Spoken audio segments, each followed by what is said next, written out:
The question may arise if an auto tune was done between a drive and a motor.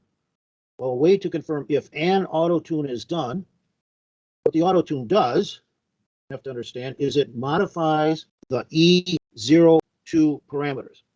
So if there's ever a question if an auto tune was done, go to the menu selection here and open up the modified parameter directory and cruise through it and look for the E02 parameters. You will see in this particular application, I had done several auto tunes, and you'll see all the E2s have been changed from factory default settings. If they're in the modifieds, they are no longer factory default. So this is an indication that yes, an auto tune was done with this drive.